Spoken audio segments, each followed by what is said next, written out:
오늘날 우리는 값싼 물건 시대에 살고 있다. 비슷한 품질의 좀 더 저렴한 상품 구입은 소득이 늘어난 것 같은 효과를 준다. 언제부턴가 제값 주고 물건을 사면 손해를 본다는 인식이 자연스럽게 자리 잡았다.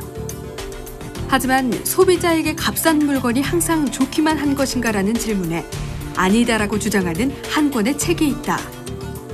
가격 파괴의 이면에 존재하는 여러 가지 문제를 다시 한번 생각해보게 하고 값싼 물건의 탄생 과정과 파괴적인 영향을 뒤쫓은 책, 가격 파괴의 저주를 주목할 필요가 있다. 가격 파괴의 원인이라고 할 수 있는 부분들이 값싼 노동력의 제공, 값싼 에너지의 제공, 또한 값싼 물류 시스템에 대한 전반적인 시스템으로부터 야기될 수가 있는데요. 이러한 세 가지 부분들로부터 사실 파생될 수 있는 문제점들이 있습니다. 첫 번째는 값싼 노동력으로부터 값싼 노동력의 어떤 착취 부분과 근무 환경의 열악한 제공들이 나타날 수가 있겠고요. 또한 값싼 에너지로부터 파생될 수 있는 사회적인 환경 오염의 비용의 증가, 이런 부분들이 큰 문제점이라고 볼 수 있겠습니다. 특별히 정보의 비대칭성이 강한 노동 집약적인 산업일수록 그 영향은 크다고 볼 수 있겠습니다.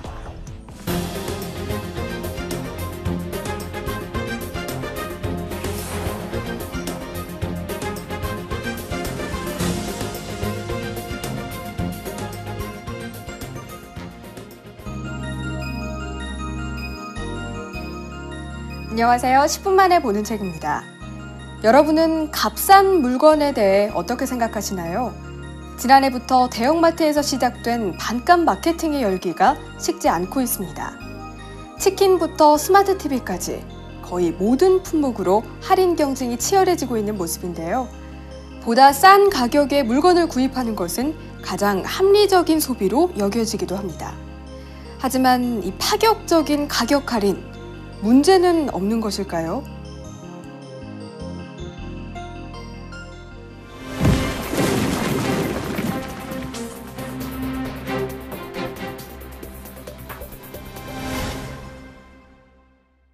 할인은 오늘날 자본주의의 꽃이며 인류 발전을 설명한다. 20년 전 컴퓨터의 가격은 자동차보다 비쌌고 50년 전 카메라는 집 한 채 값이었다.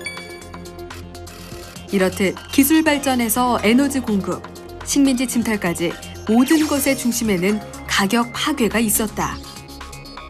세계 1위의 유통업체인 월마트가 1달러를 팔면 얻는 이득은 단 3.24센트. 지난해 월마트는 약 4,500억 달러의 매출액을 올렸다. 글로벌 할인 업체인 월마트가 쓰고 있는 정책 중에 하나가 에브리데이 로우 프라이스라는 저가 할인 정책입니다. 이러한 저가 할인 정책은 특정 산업에 특별히 약한, 예를 들어서 노동 집약적인 산업이 강한 그런 업체가 납품되는 업체일수록 상당한 정책적 가격에 영향을 받게 됩니다. 이러한 부분들이 한 업체의 쉬운 어떤 도산으로부터 연결이라든가 거기서 종사하는 노동 인력에 대한 감축 부분들이 상당히 나타날 수 있는 영향의 소지가 있습니다. 과거 제조업과 마케팅, 기술 혁신을 통해 가치를 창출했다면 현대 할인업자의 비즈니스 모델은 가치 파괴, 경쟁을 악화시키고 이윤을 줄이고 납품업자에게 지불할 납품 단가를 인하한다. 소비자는 값싼 수입품을 탐닉하고 이는 국내 일자리를 잠식한다. 그래서 일자리를 잃은 사람들은 다시 값싼 물건에 매달리는 악순환이 이어지고 있다.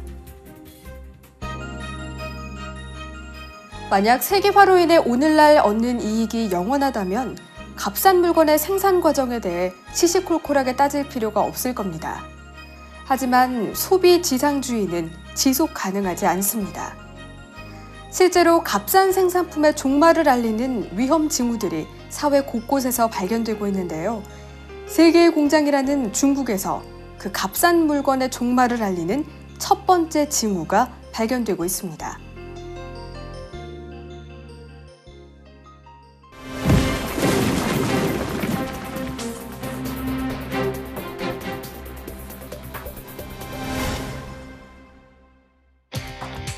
글로벌 산업의 생산기지, 중국 덕분에 우리는 물건의 진짜 비용을 지불하지 않는다. 중국의 이주 노동자는 많은 소비재와 공산품의 생산 비용을 40에서 50% 낮췄다. 최근 30년간 끊임없는 중국의 경제 성장에 물가는 가파르게 올랐다. 조사에 따르면 2008년에 오른 식료품의 가격만 23%. 거기에다가 중국 당국은 그동안 값싼 물건을 가능하게 했던 비용, 이른바 환경 사회 비용을 강화하는 추세다. 중국의 위치가 과거와는 달리 지금은 소비재 국가로서의 변모의 그 원인을 갖고 있다고 볼 수가 있겠습니다. 왜냐하면 이전에 생산적인 국가로서의 중국은 다만 생산하는 물건만 중요했을 뿐이지만 최근에 중국은 소비재로서의 국가로서 일부의 물건에 대한 질적 평가를 강화하기 시작하였습니다.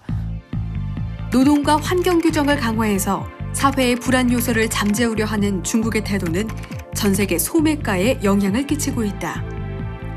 또 다른 문제는 중국은 더는 값싼 물건을 만들고 싶어 하지 않는다는 것.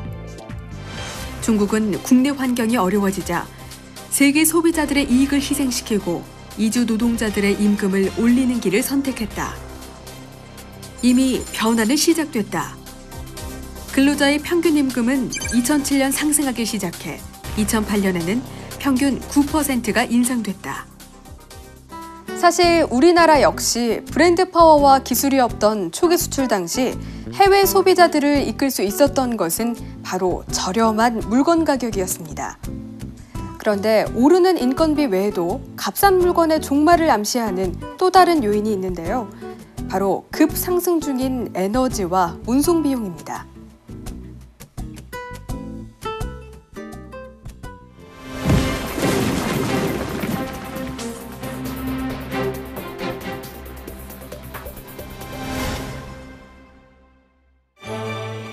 오늘날 운송은 단순한 게 아니다. 세계화를 가속화시키는 힘이다. 컨테이너 운송의 발달은 1959년과 1976년 사이 화물업체의 생산성을 6,752배 증가시켰다. 사실 비용을 줄이기 위한 아웃소싱은 운송의 상당 부분 기대고 있다. 완제품뿐만 아니라 부품 역시 운송을 통한다. 실질적으로 에너지에 대한 상승과 사실 에너지에 대한 상승 부분은 대체 에너지 확보를 마련해야 되는 국가적인 전략의 과제라고 볼 수가 있겠고요. 그리고 운송 물류 시스템에 대한 전반적인 전이의 과정은 사실상 다른 에너지를 통해서 태양광 에너지나 다른 어떤 풍력 에너지나 전기 에너지에 대한 어떤 수요의 증가로 나타나기 때문에 그 자체로서의 값싼 부분의 의미보다는 물류 시스템의 이노베이션과 관련된다고 봅니다. 이런 국경 없는 제조업이 가능했던 이유는 저렴한 물류 비용과 화물선에서 사용하는 값싸고 낮은 질의 디젤유 덕분. 그동안 해양의 선박은 배출이나 오염과 관련한 국제적인 규제를 거의 받지 않았다. 그런데 오늘날 로스앤젤레스 항을 비롯해서 대규모의 무역 항구는 공통적으로 값싼 연료를 태우는 화물선 때문에 각종 환경 문제에 직면해 있다. 게다가 시추에 많은 비용이 드는 샌드타르에 눈을 돌릴 만큼 세계적인 에너지 고갈은 그동안 값싸게 제조했던 물건 비용을 전체적으로 올려놓고 있다. 소비를 위한 유리한 조건, 이를테면 저렴한 인건비와 값싼 물류 비용이 무한정 지속될 것이란 가정은 처음부터 도박과 같았습니다.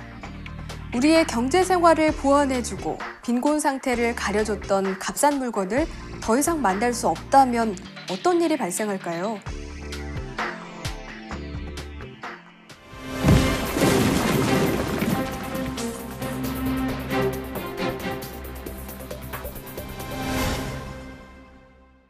캐나다의 북극권 마을에서는 우유 1리터가 5,000원 정도에 팔린다. 핫도그용 빵은 6,000원이 넘는다. 저자는 값싼 물건이 없는 캐나다 북극권의 슈퍼마켓이 미래의 모습일 수 있다고 말한다. 이 상품들의 운송 비용은 소매가의 20%. 대규모 할인업체가 없는 이 지역에서는 물건을 제값 주고 사야만 한다. 노벨 경제학상 수상자인 폴 크루머는 21세기 들어선 이후 부의 창출이 없었다고 말한다. 자산 가치 상승은 환상이며 부채 증가만이 현실이었다는 것이다. 저자가 글로벌 시민사회의 지속적인 성장을 위해 제시한 대안은 5가지. 결국 저자가 주장하는 착한 소비는 윤리적인 소비이며 지속 가능한 생산을 위한 소비인 것이다.